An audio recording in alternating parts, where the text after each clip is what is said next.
Bonjour et bienvenue dans ce nouveau numéro de notre podcast. Aujourd'hui, nous recevons un invité très spécial, un mannequin qui a accepté de venir partager son expérience dans le domaine de la mode et aussi son parcours avec nous. La mode, un domaine qui est tant apprécié mais très peu connu. Alors restez avec nous pour ne rien rater et en savoir plus. Bonjour Manuel, Bonjour Débo. sois le bienvenu sur notre plateau. Merci, c'est fait un plaisir. D'accord, dans un premier temps, je vais te demander de te présenter à nos auditeurs. D'accord. Bonjour chers auditeurs, je suis Guy Emmanuel Kojo, connu plus sur le nom de Emmanuel Kojo. Je suis mannequin, promoteur événementiel, manager d'agence, plus dans la mode et d'autres activités en parallèle que je fais. Ok, pour le moment, on va s'intéresser à la mode. Depuis combien de temps tu es mannequin? En tant que professionnel, depuis on dira un an maintenant. Sinon, ça fait 2 ans que je suis la formation pour être mannequin. Donc, 2 ans que j'ai mis pied plein dans la mode et un an maintenant que je suis professionnel. Voilà. D'accord. Et qu'est-ce qui t'a poussé à vouloir devenir mannequin? Bah, on dira, de base, c'était vraiment pas dans mes calculs. C'était école, basket de base. Donc, la mode, c'est plus des amis, des encouragements. Surtout ma cousine qui m'a poussé, qui m'a même donné des contacts pour m'inscrire dans une agence, me fait former tout ça, que je salue au passage déjà. Et c'est plus ça, plus les remarques, t'as la démarche d'un mannequin, t'as l'allure d'un mannequin, t'as le physique, tout ça. Et bon, peu à peu, j'ai cherché, je me suis intégré et l'amour est né, hein, la petite née en mangeant, donc voilà, l'amour est né dans le milieu. D'accord. Et quel a été ton tout premier défilé en tant que mannequin? Premier défi en tant que mannequin, euh, de façon officielle, c'était Yves Flow de Fatimi Apo. Voilà, de Fatimi Apo, la première édition. On espère qu'il y aura une deuxième édition déjà. Et c'était mon premier défilé. Auparavant, on faisait seulement que des chorégraphies avec Monsieur Georges Monboy dans sa troupe, avec plusieurs événements à notre actif, avec un bon groupe de personnes. On faisait des sorties pour des stylistes sur des plateaux. Voilà, accompagner des stylistes pour présenter de leur collection avec un Ange Daddy, avec HK, avec plusieurs autres stylistes qui sont connus. Souvent Gilles Touré, voilà, tout ça. Et voilà, c'était plus le premier défilé officiel, c'était Fatimi Apo, Yves Flow. Voilà, au niveau local surtout. Sinon, après, ça court, quoi. Après, tu as fait d'autres défilés à l'international aussi. Ouais, FIMAC,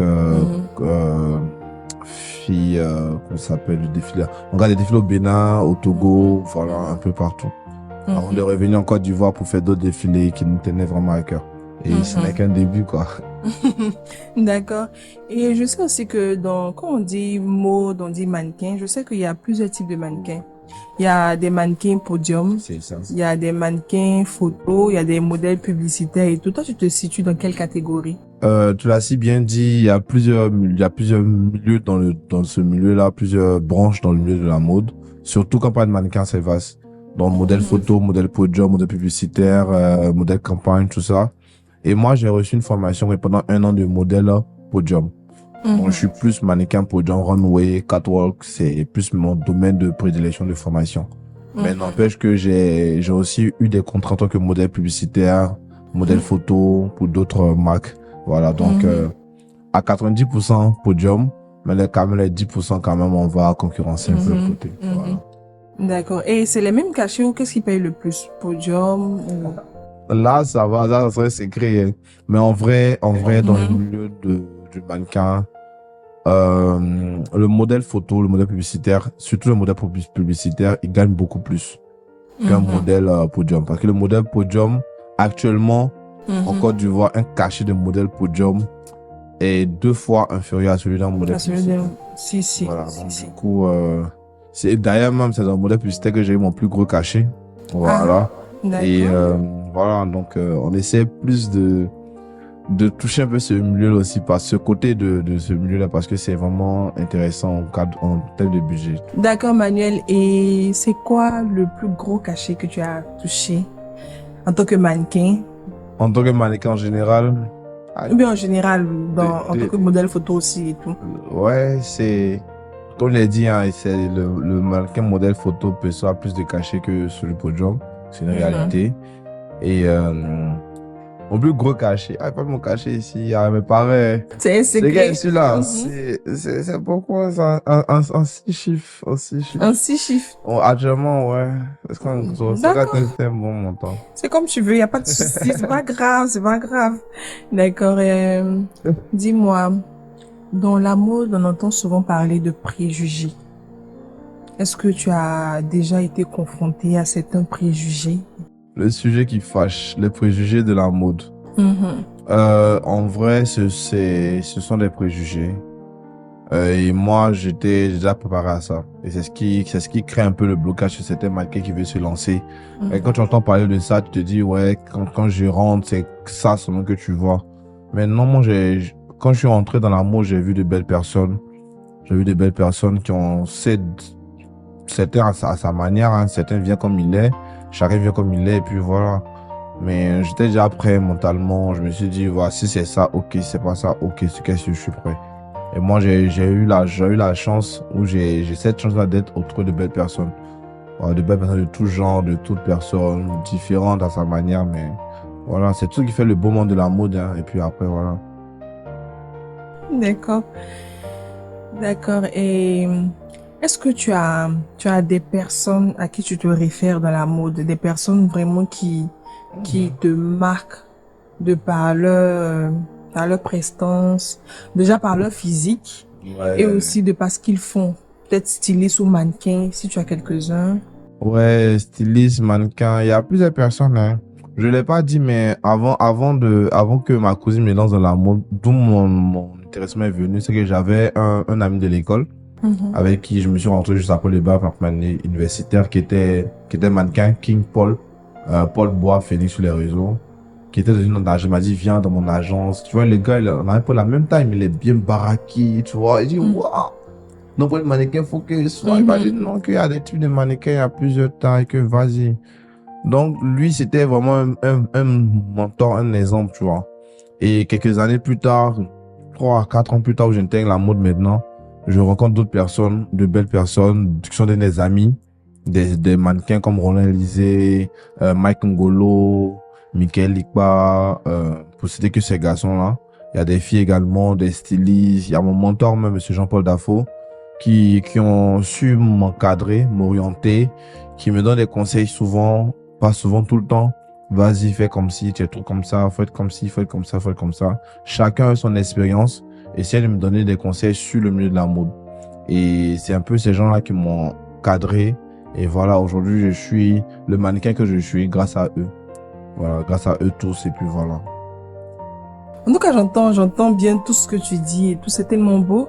Mais ce que moi, je veux savoir, est-ce que si, on retourne un peu dans le passé, c'est-à-dire, pardon, 3 ans en arrière, est-ce que tu penses que tu aurais choisi cette voie-là, genre, toujours entrer dans le mannequinat? Il y a 3 ans en arrière, non. Il y a 3 ans en arrière, mon rêve c'était d'être basketteur. Et je fais l'effort de suivre aussi ce parcours-là. J'essaie de vivre mes rêves en gros. Et d'être basketteur, évoluer aux États-Unis, je sais pas, peu importe partout, mais jouer au basket à 100%. Et le milieu de la mode, c'est un milieu qui m'a surpris. On va dire qui m'a, vas-y, je vais juste voir puis ça m'a attrapé. Comment je vais pas goûter ça, tu as resté. Donc voilà, donc du coup ça, en 3 ans en arrière, non. J'aurais pas dit que j'allais devenir mannequin. J'aurais pas dit que j'aurais cette carrière minime, mais que j'ai actuellement qui me plaît bien. Mais là où je suis convaincu que ce que je veux, c'est de la mode. Vivre que de la mode, rester dans la mode à 100%. D'accord, jusqu'à ce point, je vais te demander, la mode représente quoi pour toi au jour d'aujourd'hui? Ça représente mon tout, ça représente mon quotidien. Quand je me réveille, je pense mode. Quand je suis couché, je pense mode. Et moi, mon rêve actuellement, mon but principal, c'est de vivre de la mode, de pouvoir vivre de la mode. Pas forcément en tant que mannequin, toujours en activité pour job, que ce soit modèle photo, mais être quand même une figure de cette mode-là. Ivoirienne surtout, qui est en train d'éclore. Parce que c'est maintenant même, avec maintenant on a des devanciers, des personnes qui ont de belles carrières au niveau de la Côte d'Ivoire, mais c'est maintenant même que la mode ivoirienne, en gros, en train de se créer. Voilà, avec nos devanciers qui sont toujours avec nous dans des conseils qui nous boostent. Et aussi cette nouvelle génération qui a soif, au fait, qui veut vraiment prouver que, voilà, il n'y a pas que eux qui ont fait, nous on veut faire ça en groupe. Donc, c'est d'être une figure de cette nouvelle génération-là qui monte de la mode ivoirienne. Voilà. Marquer mon empreinte. Mon empreinte, c'est ça. D'accord. Maintenant, Manu, tu disais que tu étais promoteur de spectacles. Quels sont déjà les spectacles que tu as déjà organisés et est-ce que tu as d'autres spectacles en vue? Oui, ça, c'est un petit bébé. Déjà, pour être promoteur d'événements, je suis manager d'une agence à Sempa qui est spécialisée dans l'événement, mode, défilé, tout ça. Et avec elle, j'essaie de trouver des contrats. Le premier contrat auquel j'ai été partenaire, où j'ai râlé l'agence, c'était Yopougon Fashion Street, qui a eu le première édition à Yopougon. On était des partenaires à l'intérieur. Ensuite, il y a eu un événement que j'ai piloté. Il y a Tokale Festival que j'ai piloté en amont. Il y a Runway Way qui arrive bientôt. Il y a la semaine de la mode de Benjerville. Donc on a essayé de piloter en copilotage avec Madame Laure qui est la promotrice. D'autres événements en amont que j'essaie de préparer qui viennent en feu. Donc hormis ça, j'ai été personnellement hors manager d'agence, j'ai été personnellement associé à plusieurs événements. Ce que tu vois dans les coulisses, comme vous l'avez dit tantôt. Summer Fashion où j'ai été aussi là-bas. D'autres événements de mode défilé où j'étais quand même dans les coulisses à aider, à prendre des contacts, tout ça. Donc, j'espère continuer une bonne carrière dans ce milieu-là quand je ne serai plus sur les projecteurs. Franchement, on te le souhaite de tout cœur. Merci de vous. Voilà. Maintenant, aujourd'hui, si je te demande de citer 5 ou 10 personnes qui s'habillent bien selon toi, est-ce que tu as des... Dans le milieu de la mode ou en général? En général, avec des artistes, pas forcément dans la mode. La mode n'est pas que pour les gens de la mode, il y a aussi des artistes, il y a aussi des gens qui sont... Déjà, on sera tous unanimes sur le fait que ça se remarque pas souvent, mais notre première dame, Madame Domi Ouattara, avec son style en pagne, toujours, franchement... toujours bien mis. Donc, son styliste, c'est les fonds. Parce que toujours juste la mesure, tu vois. J'ai eu la chance de croiser à plusieurs événements où j'ai défilé, elle était là. Et franchement, au top, quoi. Madame la première dame. Elle représente bien le pays. Ouais, elle représente très bien le pays, surtout. Et il y a d'autres personnes influentes que je suis beaucoup. Didi B, par exemple, qui est une bonne DA qui s'habille très bien dans ses trucs. Mewe, le boss Mewe. Le padre aussi, là, de ses styles.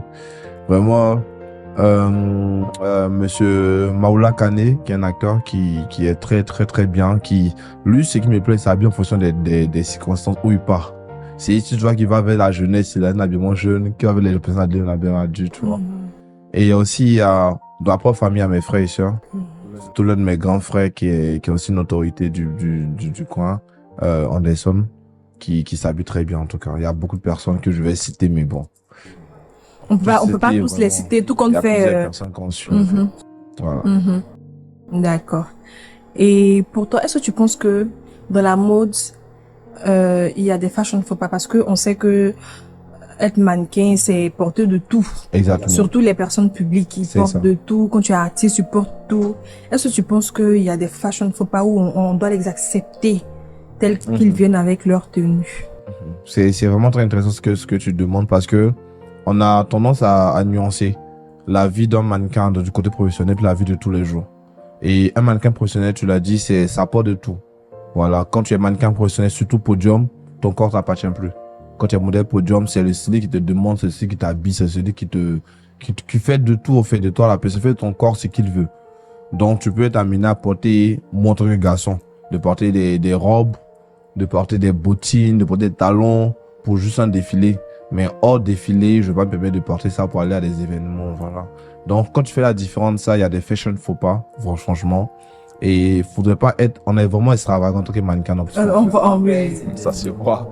Après, en tant que mannequin, faudrait pas être dans l'extravagance. Voilà, comme tu le vois actuellement. Il y a des moments très spéciaux. On prend des tenues vraiment très spéciales pour y aller. Voilà, comme aujourd'hui, je suis venu spécialement en Magic N, bien vêtu pour ça. Mais je vais pas me permettre de prendre ça pour aller dans l'anniversaire de mon neveu ou voilà. Donc, faut vraiment faire. Il y a des fashion, faut vraiment pas faire. D'accord, Manuel. En tout cas, merci. Tu as répondu vraiment à toutes nos questions comme il le fallait. Je t'en remercie. Et si je te demandais de dire quelques mots à nos auditeurs, qu'est-ce que tu vas leur dire? Et aussi, si quelqu'un, un jeune, peut-être veut rentrer dans la mode, qu'est-ce que tu peux lui donner comme conseil? D'accord, je vais faire des belles conseils par rapport aux jeunes de la mode. Ouais. Donc, pour quelqu'un qui aimerait se lancer dans la mode, déjà, pub, j'ai mon agence à Yopougon à Sempa. Donc, je vous invite à vous inscrire, on va vous former. Et pour quelqu'un qui veut se lancer dans la mode, il faut déjà avoir l'amour. L'amour, la passion de la mode, être vraiment intrigué par ce fait-là. Parce que être dans la mode, c'est vraiment pas le milieu facile. Faut être courageux, faut être endurant, faut être persévérant, beaucoup patient. Donc, c'est que lorsque tu essaies de courir, de gravir certains échelons que tu te prends vraiment, tu tombes de haut. Moi, je te prends vraiment des pâtés. Et vraiment du courage. Faut travailler surtout son image. Je ne cesserai jamais de le dire. Le physique, la skincare, ton image, ton accoutrement, ta personnalité, tout doit être travaillé. Même tes réseaux, tout. Tu dois vraiment prendre soin de soi. Appeler mannequin, c'est quelqu'un qui prend vraiment soin de sa personne, physique, virtuelle. Donc, pour les auditeurs, restez vraiment branchés sur le podcast. Et ce n'est que le début d'une grosse aventure. Vous allez entendre parler de Manuel encore. Retenez bien le nom Manuel Kojo. En tout cas, Vous nous, allez on entend beaucoup déjà entendre beaucoup parler parler de de moi, toi. j'en suis Donc, sûr. ce pourquoi tu es sur notre plateau aujourd'hui. Et on espère vraiment de tout cœur que tu vas encore faire En tout parler cas. de toi dans toute l'Afrique et même pourquoi pas à l'extérieur. On l'espère. On l'espère. On le souhaite aussi. En tout cas, Merci merci beaucoup d'être pour tous ces bons venu. mots. Merci. Et pour nos auditeurs, nous vous disons merci d'avoir suivi ce numéro de podcast. Restez branchés avec nous pour d'autres numéros.